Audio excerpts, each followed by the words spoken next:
Hey guys, what is up? We're here and today we are doing another Planet Zoo speed build video.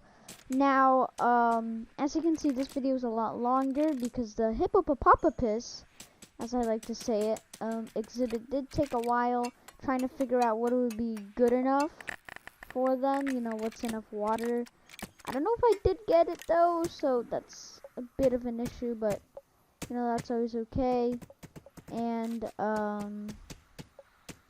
so I was making a hippopotamus, as I like to say, exhibit. Thanks to, I think, let me go ahead and check really quick. I'll tell you, someone did comment. By the way, guys, if you do comment on my videos, just give me suggestions and I will listen to them. So let's go to one of my videos. So thank you to Palumbo for suggesting that I add some hippos.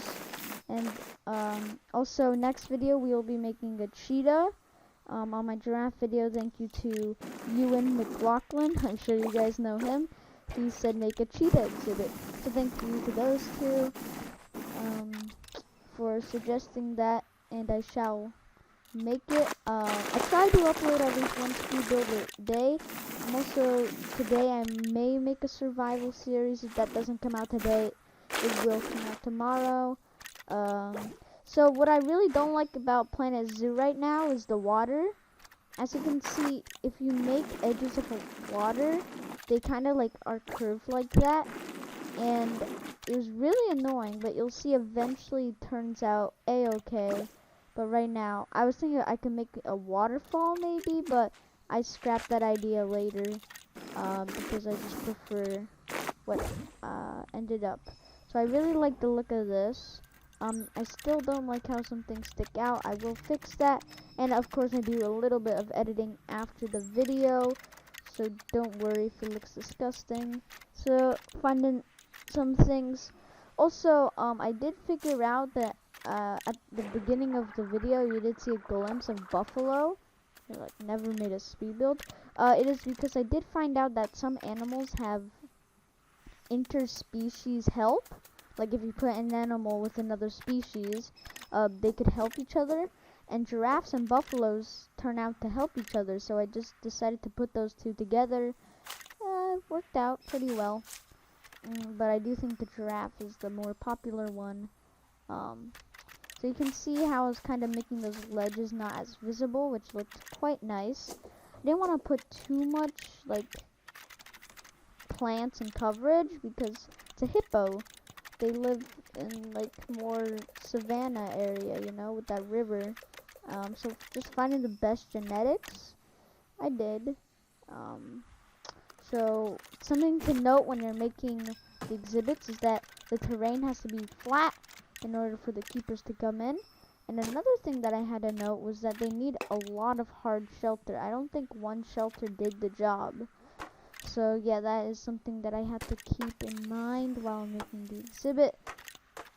And I do end up putting some water pipes because it is such a drag to keep the water clean. If the hippos need to, they can just drink from the pipes. Make my life a lot easier. Making some staff facility areas. Starting to get a little smarter about it. I'm sure there's more I can do. I did find out that they have like perks, and we'll get into that later, where like oh, a gaming area where the staff can rest and relax, or like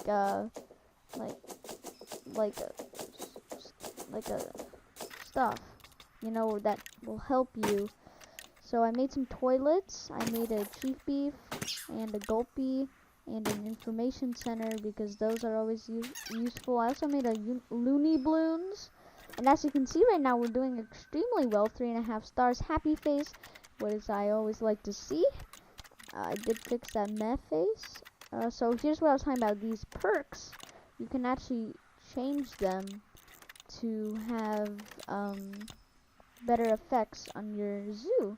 You know, if the staff are more rested, they'll be more productive, which is less death in your animals because they cannot get that final sandwich that the keepers had to make. There's a lot of relying on the keepers. I know I said last video that the keepers or the animals are very stupid. Scratch that. It's always the animals that are stupid, or the keepers may be slacking, not because of the keepers, but because of you. There's always something you could be doing wrong that you do not realize. I am still discovering all these things. As you could see early in this video, I discovered how to raise paths, which is a pretty good discovery, because if I ever want to make a exhibit, maybe an alligator exhibit, I could make a raised path over it. So about these areas I have, you know, I have the Asia adventure and the Africa adventure. Probably gonna, oh gosh, hate to say it, but I'm gonna make like a North American place. I was gonna call it America Adventure until I realized that actually I think I am gonna call it America Adventure, because you know we could have some South American animals. So what I did goof up with is that, as you can see, the animal in the African exhibit is from Brazil. Does not make sense, but just deal with it because I'm probably gonna add in something from Africa later, but for now I did put in one of those spider, because something needs to attract it. I mean, there is a giant hippopotamus, but you know, something else to attract the people. So as you can see, had an issue with the penguin and the Gila monster. Penguins started to eat. Disease discovered.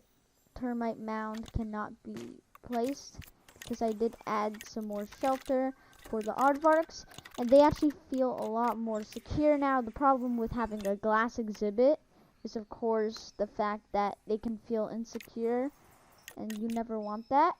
And my hippos are arriving soon. Waiting. There they are. Let's take a good look at my hippos. Edit a little bit of the habitat, and then we'll get some cinematic view of the hippos. Hippos are quite cute. They are definitely quite cute. But I do have to work on my Asia exhibit. Probably gonna be, do red pandas live in Asia? Because red pandas are one of my favorite animals, and if they do, they're coming in here. But yeah, so they need more hard shelter. Their social group is too small. One of them was sick. Also, like, sometimes, some cinematic. Alright, guys. Guess I'll see you next time. Bye!